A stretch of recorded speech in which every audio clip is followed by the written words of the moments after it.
교사들의 이 위협으로부터 그리스도를 깨달아야 됩니다. 그리스도의 말씀대로 행해야 됩니다.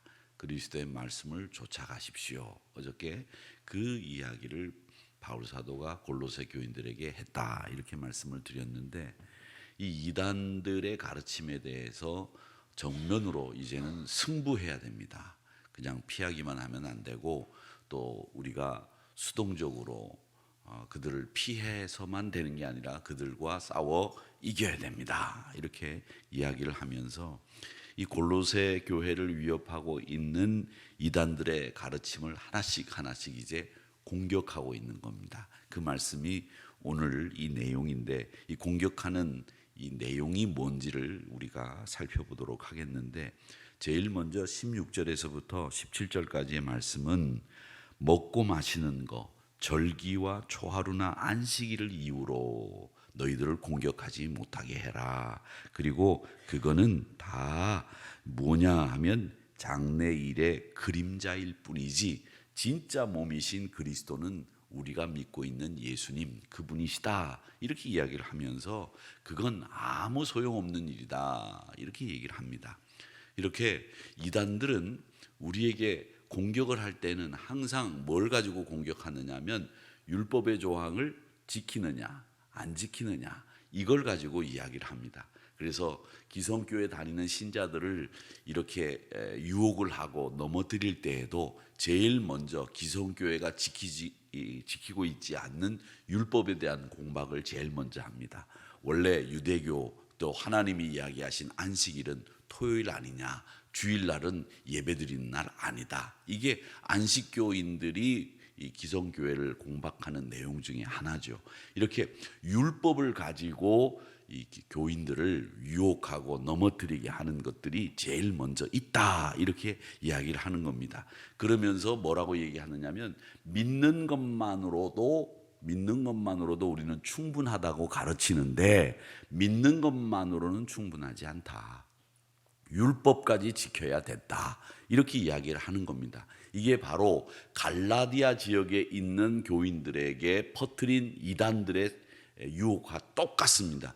그러니까 지금도 이런 유혹들이 믿음의 성도들에게 있는데, 그게 뭐냐, 너희들 믿음만 가지고 되는 줄 아느냐, 아니다, 말씀을 지켜야지, 말씀 안 지키면 너희들 다 엉터리다, 이렇게 얘기합니다. 여러분, 이 말씀이라고는 온화하게 이야기를 하고 있지만 그 말씀이라고 하는 것의 진짜 요체는 뭐냐 하면 율법입니다. 율법을 지키지 않는 거 안 된다, 이렇게 가르친다는 거죠. 이렇게 율법을 가르치면서 율법까지 지켜야 된다고 가르치는 것이 이단들의 특징이라고 하는 겁니다. 이건 뭘 하기 위해서 우리에게 율법주의를 강조하고 있느냐 하면 사람을 정죄하는 겁니다. 기성교회를 정죄하기 위해서 율법을 강조하는 겁니다. 그래서 이 이단들이 하는 것 중에 가장 대표적인 게 정죄로부터 시작을 한다는 거죠. 그런데 우리 예수님은 뭐라고 말씀하셨습니까? 옛 언약이 아닌 우리는 새 언약의 주인공들이 되었다라고 말씀하고 계시지 않습니까? 우리는 옛 언약의 그림자에서 벗어나서 새 언약의 실체인 예수님을 믿는 사람들이기 때문에 이 믿음만으로 충분합니다. 로마서 1장 17절 말씀에서 뭐라고 얘기하셨습니까? 의인은 믿음으로 말미암아 살리라, 이렇게 이야기하셨거든요. 그러니까 우리는 믿음만으로 충분히 의롭게 된다라고 하는 겁니다. 철저하게 믿는 이 믿음, 이걸 우리가 분명히 붙잡고 율법에서 가지고 온 음식이나 날에 대한 이런 규정들을 붙들고 우쭐대면서 우리를 비판하거나 누구를 정죄한다거나 이런 것들은 우리가 철저히 배격해야 된다라고 하는 것을 기억하십시오. 늘 어떤 형태의 이단이든지 간에 그 이단들이 공격하는 제일 첫 번째는 음식이나 날이나 규정을, 율법을 가지고 우리를 공격해서 기성교회와 성도들을 정죄하고 지금까지 신앙생활 했던 것들이 다 잘못된 것이다 라고 제일 먼저 이것을 이야기하는 것이 이단들의 특징이다라고 하는 것이죠. 그렇게 이단들을 공격하기 위해서 우리가 그들의 속성을 알아야 되는데, 그들의 속성은 율법주의자들이 제일 첫 번째 나타나는 그들의 속성이다라고 하는 것을 기억을 하시기를 바랍니다. 자, 그 다음에 18절에서부터 19절 말씀에 보면 이렇게 이야기를 합니다. 아무도 꾸며낸 겸손과 천사 숭배를 이유로 너희를 정죄하지 못하게 하라. 그 다음에 그가 그 본 것에 의지하여 그 육신의 생각을 따라 헛되이 과장하고 라고 하는데, 이게 뭐냐면 신비주의입니다. 신비주의. 즉 이단들은 기성교회에 없는 자기들만의 신비한 무슨 현상이 나타나는 것처럼 이야기를 한다는 거죠. 여러분 아시는지 모르겠습니다만은 저 믿음의 선배들이, 이제 박태선 씨가 신유의 능력이 있다가 이분이 이제 전도관을 만들어 놓고 난 뒤에 집회를 할 때 썼던 방법들이, 많은 분들이 그런 얘기를 해요. 전도관 집회에 가보면 제가 어릴 때 살던 동네가 저 문화촌이라고 하는, 지금도 촌이지만 지금은 촌이라 그러면 문화촌에 사시는 분들이 싫어하시겠지만 문화촌입니다. 독립문보다 훨씬 더 촌인데, 무학재를 넘어서 거기 옛날에 제가 이사를 들어갈 때는 막 화장터에서 연기가 모락모락 올라오는 안산 밑에 그런 곳입니다. 그 안산 뒤가 연세대학인데요. 연세대학도 사실은 별 수 없어요. 화장터 가까운 곳에 있었어요. 산을 이쪽으로 연세대학, 산을 이쪽으로는 화장터가 있던 곳인데, 제가 거기에 이렇게 들어가 보니까 전도관이 있더라고요. 지금 우리 홍광표 장로님이 사는 동네가 그 전도관이 아주 유명한 동네가 기억나시죠? 기억나세요? 네, 기억나실 거예요. 여기 사시는 분들은 기억 안 나시고, 근데 거기 사시는 분들은 기억날 거예요. 전도관이 하얀색 건물로 십자가 위에는 비둘기가 쫙 이렇게 있습니다.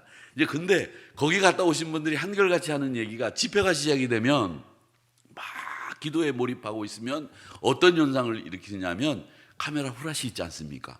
그 카메라 후라시를 가지고 이쪽 저쪽에서 퍽퍽 터뜨리는 거예요. 그러면 눈 감고 막 기도하는데 어디서 퍼쩍 하니까 이게 무슨 신비스러운 현상이 일어나는 것처럼 느끼게 만든다는 거죠. 그리고 난 뒤에 그리스도의 향기가 난다 그래가지고 사람들이, 또 그런 사람들이 향수를 이렇게 싹싹싹 이렇게 뿌린다는 거예요. 그러면 향기가 싹 나고 불이, 기도하는데 푸쩍푸쩍하면 뭔가 성령이 임재하는 것 같고 예수님이 우리와 동행하는 것 같고 뭔가 그 집회가 은혜로운 것 같아서 사람들이 신비에 그냥 빠지기 시작을 하는 거예요. 근데 그런 일들을 이 전도관 집회에서 많이 썼다는 거죠. 여러분, 이게 바로 그가 본 것에 의지하여 그 육신의 생각을 따라 과장하고 라고 하는 신비주의를 강조하는 이야기들입니다. 이게 바로 이단들이 쓰는 두 번째 방법이에요. 자기가 본 것이 굉장한 것처럼 이야기합니다. 여러분, 이 현상이나 이적들은 제가 늘 말씀드리지만 그건 사인이에요. 그건 부산이 아니라, 부산이라고 부산을 가려면 몇 킬로가 남았다고 하는 간판에 붙어 있는 글씨랑 똑같은 거죠. 그게 실체가 아니에요. 그런데 우리 신앙생활 하는 사람들이 그게 실체인 것처럼 가보지도 않고 그것만 보고 이렇게 이야기를 한다는 겁니다. 이게 신비한 체험을 과장해서 자기 이야기를 은근히 높이고 자기의 말을 들어야 된다고 미혹하는 신비주의자들의 행태이다라고 하는 겁니다. 그들이 말하는 환상이라고 하는 것이 진짜인지 가짜인지 판별할 수 없습니다. 만일 그게 진짜라고 한다면 천상 예배를 보고서 자기가 어떤 것이든지 자기의 부정함을 드러낼 수 있는 이사야 선지자의 체험이 우리에게 있지 않습니까? 이사야서 6장의 말씀에 보면 천상의 예배를 이사야 선지자가 경험하지 않았습니까? 와, 스랍들이 있고 하늘의 천사들이 하나님을 찬양하는 모습을 우리에게 보여주고 있다. 그러면서 뭘 발견했습니까? 자기가 그런 것을 본 걸 가지고 국민들, 백성들에게 야, 너희들 이런 거 봤는데 내가 대단한 선지자다 이렇게 이야기했습니까? 아니지 않습니까? 그걸 보고 난 뒤에 이사야 선지자는 뭐라고 얘기했느냐? 아하, 나는 부정한 사람이다. 내가 너무 부정한 사람이다. 내가 하나님 앞에 죄를 지었구나. 내 입술이 더럽기 그지없다. 화조로, 불로 지진 그 화조로 내 입술을 지져달라고 하나님 앞에 기도하지 않았습니까? 그러니까 천상의 예배를 봤다고 한다면 그 천상의 예배를 본 사람은 자기의 부정함을 보는 거예요.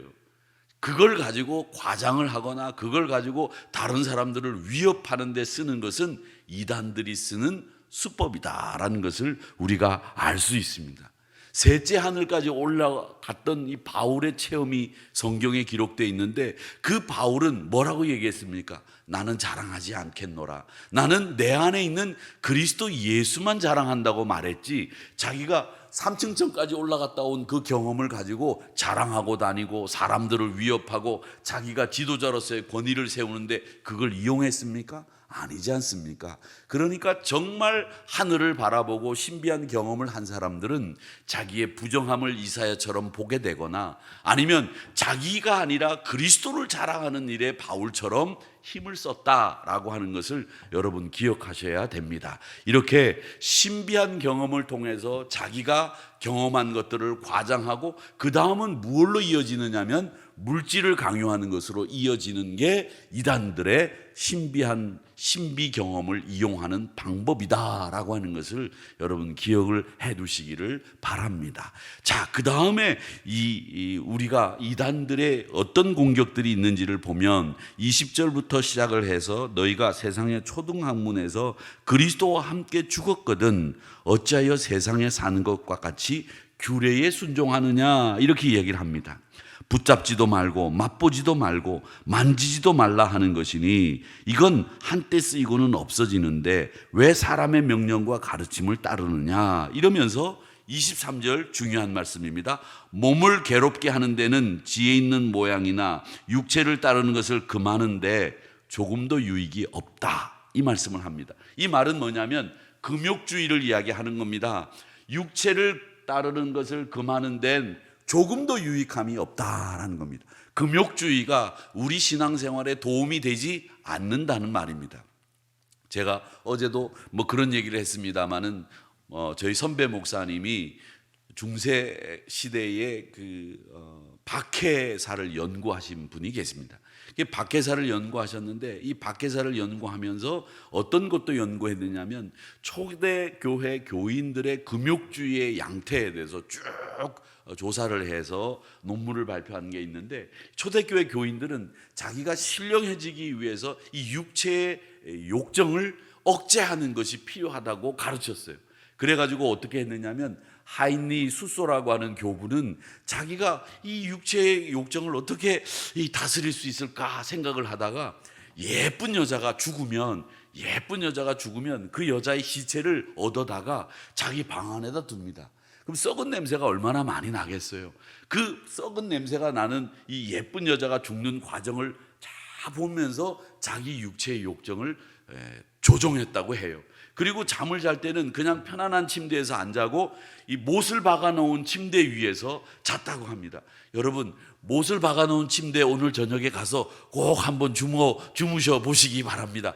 못 박기가 뭐하면 침대 위에 압정을 쫙 깔아놓고 그 위에 누워서 한번 오늘 저녁 주무시고 내일 한번 저 같이 한번 뵙기를, 안 되겠죠?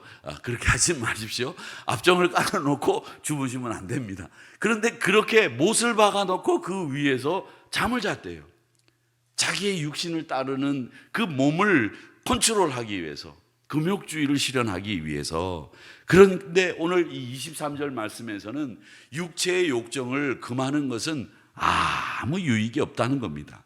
그런데 이 골로새 교회를 위협하는 거짓 교사들은 신비주의로, 열광주의로, 그 다음 금욕주의로 이렇게 사람들을 협박하고 또 사람들에게 이렇게 해야 된다고 가르쳤다는 겁니다. 이 육체적인 욕구를 거부해야 된다고 가르치는 거예요. 그럼 여러분, 육체적인 욕구를 거부하는 것이 우리 신앙생활에, 경건한 생활에 전혀 도움이 되지 않는다고 하는 이야기를 이 골로새서를 보내는 이 바울은 쓰고 있다라고 하는 겁니다. 그러니까 여러분, 때로는 우리가 이 육체의 욕구가 우리 몸에 필요한 것을 요구할 때가 있습니다. 여러분, 음식 먹을 때 그런 것 제가 말씀을 드리지 않았습니까? 우리 몸이 당기는 그 음식은 뭐예요? 우리 몸이 필요로 하는 영양분을 가지고 있기 때문에 우리 몸이 원하는 거예요. 왜? 먹고 싶다는 생각이 드시잖아요. 웬일인지 먹고 싶은 거. 그 아이를 가지면 임산부들이 왠지 그게 먹고 싶은 이유는 뭡니까? 몸이 그 요소를, 영양분을 필요로 하기 때문에 몸이 당기는 거예요. 그렇다면 건강이나 우리 몸을 유지하는 데 있어서 우리 몸이 요구하는 대로 움직일 필요도 있는 거예요. 그런데 그걸 그냥 강조해가지고 그렇게 자기 욕정을 컨트롤할 수 있다고 생각하는 것은 고문하는 것에 불과한 것이고, 금욕 자체가 물론 때로는 단식도 여기에 해당이 됩니다. 금식도 여기에 해당이 되는 겁니다. 그런데 이 금식을 하고 또 자기가 이렇게 이 자기 욕구를 컨트롤할 수 있다는 걸 뭘 문제가 삼느냐면, 이 뭘 문제를 삼을 수 있느냐면, 이렇게 되면 뭐가 되느냐면 영적인 교만에 빠지기가 쉬워요.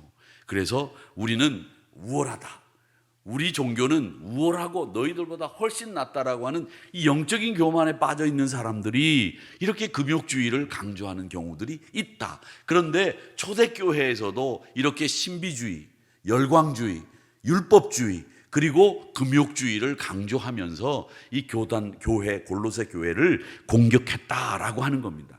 여러분, 이단들이요 절대 사라지지 않습니다. 제가 이렇게 강조하는 이유는, 새벽에도 열을 내는 이유는, 이단들은요 20년 전에도 있었고 10년 전에도 있었고 앞으로도 이단들이 나올 겁니다. 꼭 나옵니다. 세상이 어지러우면 어지러울수록 이단들이 판을 치는 겁니다. 이럴 때일수록 우리 믿음의 성도들은 이단들이 교묘하게 교회를 위협하고 성도들을 넘어뜨리게 하는데 그 방법을 정확히 알고 있어야 됩니다. 율법을 가지고 우리들을 정죄한다.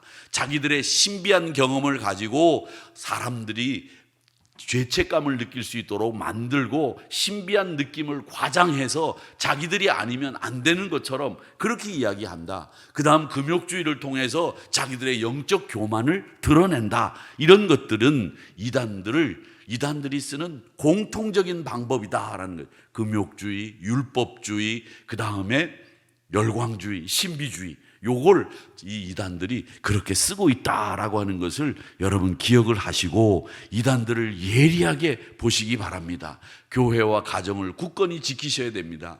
많은 PD들 가운데 이렇게 신문사나 매체 기자들을 만나보면 그 사람들이 목사들에게 하는 얘기가 있습니다. 목사님, 요즘 그 신천지나 하나님의 교회나 뭐 이런 교회 저런 교회들이 지금 젊은이들을 유혹을 해가지고 가정이 파탄이 나고 젊은 부부들이 결혼하자마자 부인이 말이죠 신천지에 빠져가지고 나가가지고 돌아오지 않고 소식이 없고, 이런 이야기들을 굉장히 많이 하면서 이런 이야기들을 뭐 PD 수첩이라든지 이런 프로그램을 통해서 이야기를 하려고 하고 방송을 하려고 하면 이 이단들이 말이죠 금권을 쓰고 정권의 어떤 특정한 사람들을 통해서 위협을 하고 너무너무 심하기 때문에 우리 교회들이, 목사님들이 특별히 이 이단들에 대한 이야기를 많이 가르쳐야 됩니다. 이건 쉬지 않고 가르쳐야 됩니다. 이렇게 이야기하는 기자들이 정말 많습니다.